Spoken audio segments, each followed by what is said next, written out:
오늘도 클릭해주셔서 감사합니다. 구독과 좋아요 부탁드립니다. 지난 20일 세계 최고의 전차 K2 블랙팬서에 관한 충격적인 소식이 전해졌습니다. 제조사인 현대로템은 폴란드 2차 도입 물량을 기존 납기 일정인 오는 6월보다 3개월 앞서 배송 완료했다고 한 것인데요. 총알 배송을 넘어 로켓 배송인 수준으로 빨리빨리 국가, 즉 국가번호 8위의 위험을 잘 보여줬죠. 현대로템이 이처럼 빠르게 납기를 진행할 수 있었던 비결은 업무 부하가 예상되는 팀을 중심으로 인력을 재배치하고 특별 연장 근로 신청을 통한 근무시간 연장으로 업무 효율을 극대화해 K2 전차가 신속하게 출고될 수 있도록 모든 역량을 집중해왔기 때문입니다. 쉽게 말해 사원들 영혼을 갈아 넣었다. 부디 보너스 낭낭하게 부탁드립니다. 특히 국방부와 방사청, 군은 유기적인 업무 대응으로 K2 전차 수출과 관련한 행정 절차를 크게 단축시켰고, 기품원은 K2 전차에 대한 신속한 품질 검사를 진행해 생산과 출고 등 전반적인 출고 일정을 앞당기는 핵심 역할을 수행했습니다. 수출로 먹고 사는 나라가 납기에 진심이면 어떤 일이 일어나는지 잘 보여주는 사례이죠. 현대로템 관계자는 폴란드 현지에서 K2 전차의 조기 납품 계획에 대해 인상적이라는 평가와 함께 감사 인사를 전했다고 밝혔습니다. 예상 못한 빠른 납기에 폴란드 군 관계자들 역시 기쁨의 환호성을 지르고 있는데요. 마리우스 부하샤크 폴란드 국방부 장관은 이날 자신의 트위터에 폴란드군이 강해지고 있습니다. 오늘 아침 우리가 작년에 주문한 또 다른 12대의 K9 자주포와 5대의 K2 전차가 그디니아 항구에 도착했습니다. 이것은 우리의 포병과 기갑부대의 잠재력을 크게 강화한 것입니다. 라고 하였고, 야로슬라프 그로마진스키 육군 소장은 이것이야말로 폴란드 육군의 현대화 모습입니다. 말이 아니라 행동으로 보여주고 있죠. 라고 했습니다. 또한 크리스토퍼 플라텍 군비청 대변인은 이날 도착분으로 인해 결과적으로 우리 국군은 48대의 K9 자주포와 15대의 K2 전차를 보유하게 되었고, 올해 후반에 더 많은 배송이 이루어질 것이다 라고 하였습니다. 즉 이번에 발송된 K9은 3차 물량이었고 K2는 2차 물량이었다는 것을 알 수 있는데요. K2 전차도 놀랍지만 K9 자주포는 벌써 3개 대대본이 폴란드에 도착했다는 사실이 충격적이기만 합니다. 이와 같은 빠른 납기는 라이벌 독일의 방산업계와 비교해보면 더욱 놀랍게만 느껴지는데요. 노르웨이에 도입될 독일 크라우스마페의 배그만의 레오파르트 27 전차의 첫 도입 시기는 3년 뒤인 2026년부터입니다. 총 도입 대수는 54대로 2031년에 도입이 완료될 예정인데, 즉 9년에 걸쳐 총 54대를 생산한다는 것이죠. 그러나 현대로템은 이미 작년에 국군 3차 양산 물량 10대를 선제적으로 보내었고, 2023년에는 18대, 2024년 56대, 2025년 96대를 보내어 총 180대 1차 계약을 마무리할 예정입니다. 그 2023년 18대 분량 중 5대가 이번 3월에 도착한 것이죠. 2차 계약에선 K2 전차 320대가 국내에서 생산되고 나머지 500대 전차가 폴란드에서 생산되는데요. 시기는 2026년부터 2030년까지로 5년에 걸쳐 양국에서 생산될 예정입니다. 이는 독일이 노르웨이에 54대를 보내기로 하면서 2031년까지 마무리하겠다 했던 것과 상당히 차이가 나는 것이죠. 그보다 1년 빠른 2030년에 폴란드는 1000대의 K2 전차를 도입 완료하는 것이니까요.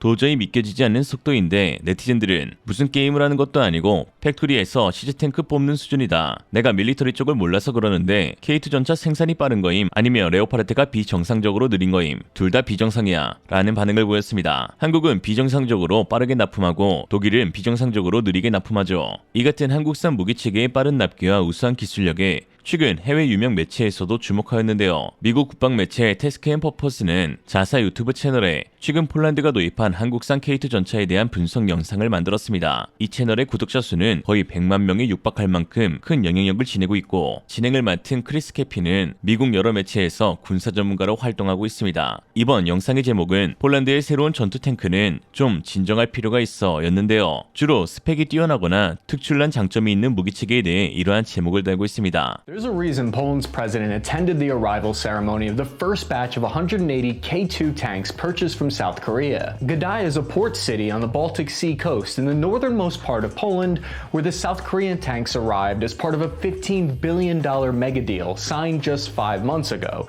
This made it one of the fastest fulfillments of a heavy arms contract in history. It solidifies Korea's reputation as a reliable source of NATO-compatible weapon systems. Their manufacturing process is so fast they should just just have a drive-through window for NATO members. South Korea has been quietly growing from a basic consumer of US munitions to one of the world's biggest weapon suppliers. Hyundai Rotem, the manufacturer of the K2, hasn't stopped receiving orders for its world-class Black Panther, not only because it's a great tank, but also because of the philosophy behind South Korea's defense industry.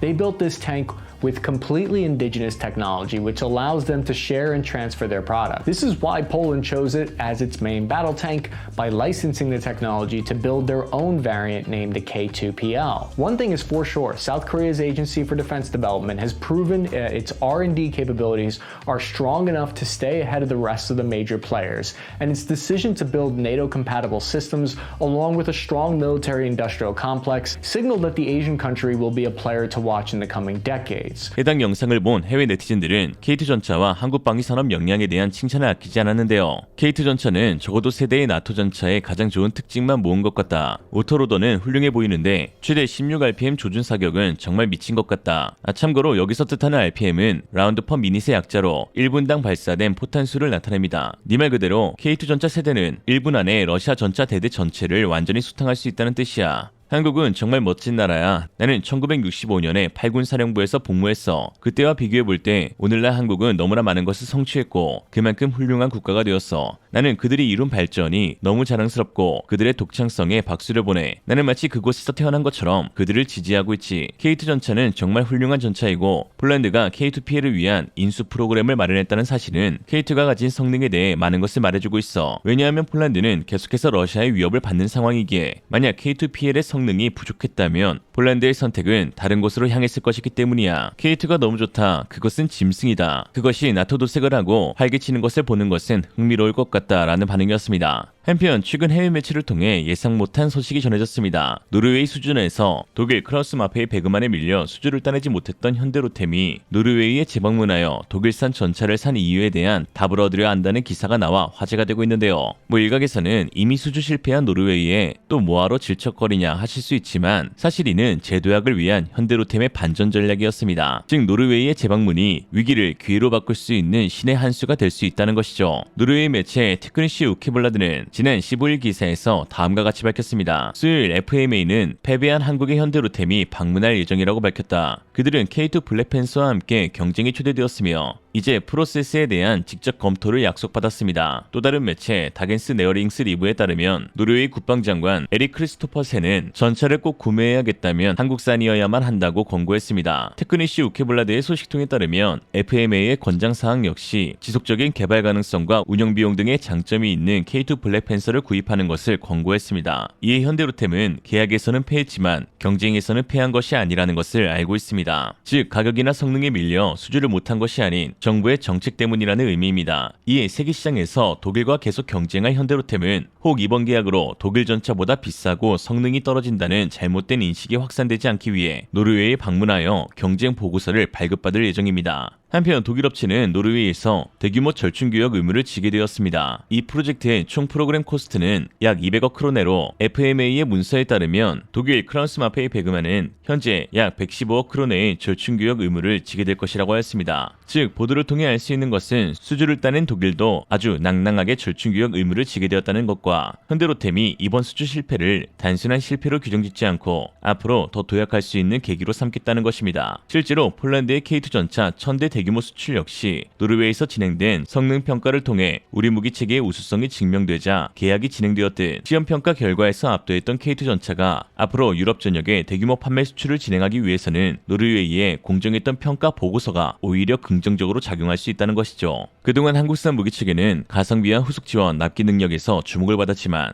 이제 성능에서도 전 세계 최고라는 평가를 받고 있습니다. 성능만 놓고 보더라도 한국산 무기들은 살만한 충분한 이유가 있다는 것인데요. 이러한 평가는 최근 독일의 행보를 보면 더욱 잘 알 수 있습니다. 그동안 한국산 무기의 라이벌을 꼽자면 가성비로 꼽히던 중국, 인도, 터키와 같은 신흥국들이었습니다. 그러나 이제는 명실상부 세계 메이저 방산 국가인 독일과 라이벌 관계로 불리고 있죠. 독일은 이미 초조한 마음에 K방산에 대한 노골적인 견제를 일삼고 있는데요. K2 블랙팬서 이름으로 지들이 먼저 도메인을 선점해 악의적인 글을 게재하거나 소셜미디어를 통해 K방산을 비하하는 사례도 잇따르고 있습니다. 특히 우크라이나 전쟁 이후 한국산 무기체계에 대한 유럽의 관심이 높아지자 잊혀진 방산강국 독일은 나토 회원국들의 신임을 얻기 위해 발버둥치고 있는데 라인메탈은 뜬금없이 우크라이나에 전차 공장을 짓겠다고 하질 않나 그동안 단 한 대조차도 보내기 꺼려했던 레오파르트 전차를 갑자기 100대 이상 우크라이나에 제공하겠다고 하고 있습니다. 이러한 행동 모두 한국 방산의 위협을 느껴 자국의 경쟁력을 높이기 위한 것이죠. 한국 입장에서는 독일의 이러한 견제가 안 입고 오면서도 사실상 한국을 방산 라이벌로 인정하는 것이란 측면에서 격세지감을 느끼게 하는데요. 특히 지난 2월 21일 미 국방부 관계자들과 우리 방산업계 관계자들 사이에 질의응답이 오가는 간담회가 열렸는데 이 자리에서 4년 만에 방한한 미 국방부 해외비교 시험팀이 참석했습니다. FCT는 미국에서 생산하지 않는 해외 우수 방산 제품을 시험평가해 이를 더욱 빠르고 경제적으로 조달하기 위한 외국 제품 사전검증 프로그램입니다. 즉 FCT 프로그램을 통과하면 미국 무기체계 조달 시장에 진출할 수 있을 뿐만 아니라 미 국방부로부터 그 우수성을 입증받았다는 점에서 세계 방산 시장에서도 수출 경쟁력 제고 효과를 기대해 볼 수 있습니다. 여기에 미 국방부로부터 시험평가 예산 등을 지원받을 수 있기 때문에 해당 장비 기술에 대한 관련 연구 개발을 지속할 수도 있죠. 불티나게 팔리고 있는 한국산 무기체계의 마지막 도전지는 아마 미국일 것입니다. 규모나 기준면에서 세계 최고, 세계 최대이기 때문이죠. 국방 예산만 천조를 쏟아붓는 미국에 무기를 팔 수 있다는 것은 단순히 가격 납기와 같은 장점뿐만 아니라 성능에서 세계 최고임을 인정받은 것입니다. 국내 업체 제품으로는 LIG 넥스1이 만든 2.75인치 유도 로켓 비공이 지난 2020년 국내 개발 유도 무기 중 처음으로 FCT 프로그램을 통과했었고 또한 한화 에어로스페이스가 개발한 다목적 무인 차량 아리온 스맨 역시 지난해 11월 FCT 대상 장비로 선정된 바 있습니다. 한 방산업계 관계자는 미 국방부도 방한한 FCT 팀에 육해 공군과 특수전 사령부 소유군을 모두 포함하는 등 한국 무기에 대한 관심이 커지고 있다고 전했습니다. 성능 좋고 가격 좋고 납기 좋고 AS 좋은 한국산 무기를 안 살 이유는 없다. 오늘의 한 줄 평, 한국 무기를 욕하는 것은 두 가지 이유다. 돈을 받았거나 너가 중국인이거나. 이상으로 리얼리즘이었습니다. 여러분의 생각은 어떠신가요? 현명하고 지혜로운 여러분의 의견을 지금 댓글에 남겨주세요. 감사합니다.